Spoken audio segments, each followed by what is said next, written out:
E D ഉദ്യോഗസ്ഥൻ ഉൾപ്പെട്ട കോഴക്കേസിൽ പരാതിക്കാരൻ അനീഷ് ബാബുവിനെ അവിശ്വസിക്കുന്നില്ലെന്ന് vigilance S P A Sasidharan 24നോട്. പരാതിയിൽ പ്രാഥമിക അന്വേഷണം നടത്തിയാണ് കേസെടുത്തത്. ഇ ഡി ഉദ്യോഗസ്ഥനെ ഉടൻ വിളിപ്പിക്കില്ല. ഡിജിറ്റൽ തെളിവുകൾ ലഭിക്കുന്നതനുസരിച്ച് അദ്ദേഹത്തെ വിളിപ്പിക്കും. ജാമ്യം ലഭിച്ചത് തിരിച്ചടിയല്ല എന്നും S P A Sasidharan. 24 breaking. ഈ സംഭവവുമായി ബന്ധപ്പെട്ട് അദ്ദേഹം നമുക്ക് തന്ന പരാതി നമ്മളൊരു പ്രിലിമിനറി വെരിഫിക്കേഷൻ നടത്തിയിട്ടുള്ളതാണ്.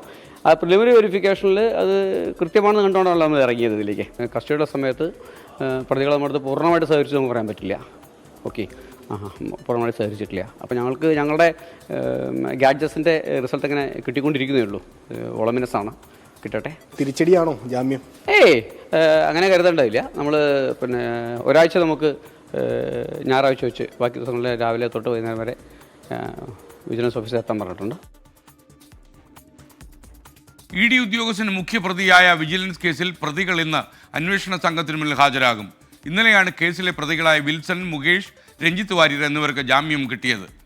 വിഷ്ണു സുരേഷ് കൊച്ചിയിൽ നിന്ന് വിവരങ്ങൾ നൽകും. പറയൂ വിഷ്ണു.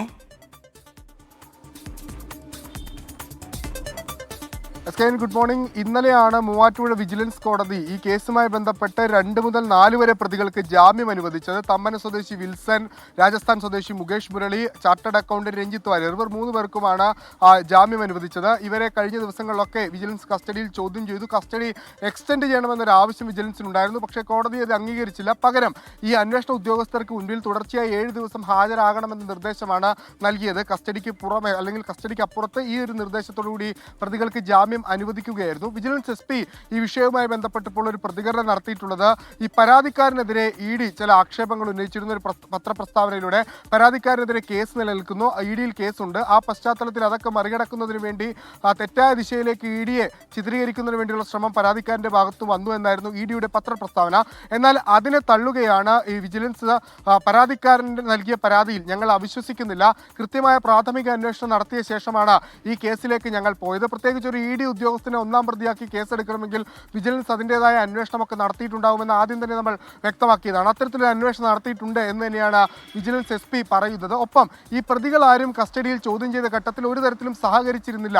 അവരുടെ ഇലക്ട്രോണിക് ഗാഡ്ജറ്റ്സുകളിൽ നിന്ന് ലഭിക്കുന്ന വിവരങ്ങളിൽ മാത്രമാണ് ഇപ്പോൾ അന്വേഷണ സംഘത്തിന് ഒരു പ്രതീക്ഷയുള്ളത്. ഫോറൻസിക്കുമായി ബന്ധപ്പെട്ടുള്ള റിപ്പോർട്ടുകൾ ലഭിച്ചുകൊണ്ടിരിക്കുകയാണ്. ഒരു പക്ഷേ ഒരു 3 ദിവസത്തിനകം തന്നെ ഈ ഗാഡ്ജറ്റ്സിനകത്തുള്ള വിവരങ്ങൾ പൂർണ്ണമായും തന്നെ വിജിലൻസിന് ലഭിക്കും. ആ വിവരങ്ങളുടെ അടിസ്ഥാനത്തിലായിരിക്കും കൊച്ചി എൻഫോഴ്സ്മെന്റ് ഡയറക്ടറേറ്റിലെ അസിസ്റ്റന്റ് ഡയറക്ടറായ ഈ കേസിലെ 1-ാം പ്രതിയായ ശേഖർ കുമാറിനെ വിളിച്ചു വരുത്തുക എന്ന് വിജിലൻസ് എസ് പി വ്യക്തമാക്കിയിട്ടുണ്ട്. ഇന്നലെ ഈ കേസുമായി ബന്ധപ്പെട്ട് ഇ ഡി ഇതിന്റെ FIR വിജിലൻസിനോട് ചോദിച്ചിട്ടുണ്ട്, ഇ ഡി ഉദ്യോഗസ്ഥൻ പ്രതിയായ. ഒപ്പം വിജിലൻസ് ഈ പരാതിക്കാരൻ പ്രതിയായ ECIR ഇ ഡി ഇട്ടിട്ടുള്ള കേസിന്റെ വിശദാംശങ്ങളും ചോദിച്ചിട്ടുണ്ട്. അങ്ങനെ പരസ്പരമായി ഈ വിഷയവുമായി ബന്ധപ്പെട്ട് കമ്മ്യൂണിക്കേഷൻസ് 2 വിഭാഗങ്ങളും തമ്മിൽ നടക്കുന്നുണ്ട്. ഇ ഡി ഉദ്യോഗസ്ഥനെ ഈ കേസുമായി ബന്ധപ്പെട്ട് എപ്പോൾ വിളിപ്പിക്കും എന്നുള്ളതാണ് ഇനി ഇതിൽ ഏറ്റവും നിർണായകമായി നിൽക്കുക. പരമാവധി തെളിവുകൾ തങ്ങളുടെ പക്കലുണ്ട്. കൂടുതൽ തെളിവുകൾ സമാഹരിക്കാനുള്ള ശ്രമത്തിലാണ് തങ്ങളെന്ന് വിജിലൻസ് പറയുമ്പോൾ ഇതൊരു പരാതിക്കാരനെ സൃഷ്ടിക്കുന്ന ഒരു പുകമറയായി ഇ ഡി നടത്തുകയും ചെയ്യുന്നുണ്ട്. ഇന്ന് ഈ അന്വേഷണ ഉദ്യോഗസ്ഥന് മുൻപിൽ ഈ 3 പ്രതികളും ഹാജരാകും. അതിനുശേഷമായിരിക്കും ഇവരിൽ നിന്ന് കൂടുതൽ വിവരങ്ങൾ ലഭ്യമാകുക. SK. ഓക്കെ, വിഷ്ണു സുരേഷാണ് വിവരങ്ങൾ നൽകിയത്.